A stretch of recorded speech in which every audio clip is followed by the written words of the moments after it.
Pandoan menyatu dalam doa dan renungan dari Katedral Kristus Raja Purwokerto, Jumat 6 Mei 2022, bersama saya Frater Yohanes Heri Gunawan Wibisono. Saudari-saudara, mari bersama-sama kita renungkan bacaan Injil hari ini dari Injil Yohanes bab 6 ayat 52 sampai dengan 59. Mari kita siapkan hati kita untuk berdoa. Dalam nama Bapa dan Putra dan Roh Kudus, amin. Semoga Tuhan beserta kita sekarang dan selama-lamanya. Inilah Injil suci menurut Yohanes. Dimuliakanlah Tuhan. Di rumah ibadat di Kapernaum, orang-orang Yahudi bertengkar antara mereka sendiri dan berkata, "Bagaimana Yesus ini dapat memberikan dagingnya kepada kita untuk dimakan?" Maka kata Yesus kepada mereka, "Aku berkata kepadamu, sesungguhnya jikalau kamu tidak makan daging anak manusia dan minum darahnya, kamu tidak mempunyai hidup di dalam dirimu. Barang siapa makan dagingku dan minum darahku, ia mempunyai hidup yang kekal, dan aku akan membangkitkan dia pada akhir zaman. Sebab dagingku adalah benar-benar makanan, dan darahku adalah benar-benar minuman. Barang siapa makan dagingku dan minum darahku, ia tinggal di dalam aku dan aku di dalam dia. Sama seperti Bapa yang hidup mengutus aku dan aku hidup oleh Bapa. Demikian juga barang siapa memakan aku akan hidup oleh aku. Akulah roti yang telah turun dari surga, bukan roti seperti yang dimakan nenek moyangmu dan mereka telah mati. Barang siapa makan roti ini, ia akan hidup selama-lamanya." Semuanya ini dikatakan Yesus di Kapernaum ketika ia mengajar di rumah ibadat. Demikianlah sabda Tuhan. Terpujilah Kristus. Saudari-saudara yang terkasih, orang-orang Yahudi dalam bacaan Injil menyadarkan kita betapa sungguh degil hati mereka.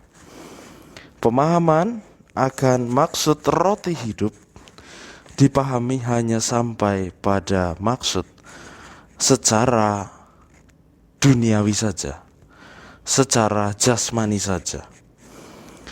Sungguh pekan ini kita sering mendengar bacaan tentang roti hidup, dan hal ini mengajak kita untuk merenungkan betapa dalam kehidupan kita makanan menjadi hal yang utama. Makanan menjadi unsur pokok dalam hidup kita, dalam proses kita untuk memenuhi tenaga kita, sehingga akhirnya nanti kita dapat memenuhi segala kebutuhan dalam tubuh kita untuk beraktivitas, untuk melakukan setiap kegiatan. Dan seperti itulah juga Yesus ingin mengajak kita untuk memahami sungguh betapa kedekatan kita, betapa relasi kita pun juga diharapkan sama seperti ketika kita menganggap makanan penting, tetapi ada yang jauh lebih penting, yakni Yesus Sang Juru Selamat. Maka dari itu, pemahaman supaya kita sungguh mampu menyadari betapa Yesus adalah Juru Selamat, Yesus adalah pokok anggur yang kita cari, Yesus adalah santapan rohani yang menjadi hal yang utama membawa keselamatan bagi kita. Itulah yang harus senantiasa kita sadari dan kita maknai dalam hidup kita.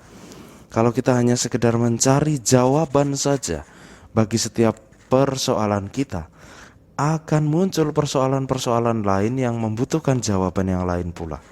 Akan tetapi ketika kita mampu sungguh memiliki pegangan yang kuat, memiliki ikatan yang kuat dengan Yesus Sang Juru Selamat, setiap persoalan berapa kali pun datangnya, kita tidak akan pernah lepas, kita tidak akan pernah hilang arah, karena kita memiliki Yesus yang menjadi arah hidup kita, yang menjadi makanan pokok yang menghidupkan bagi diri kita.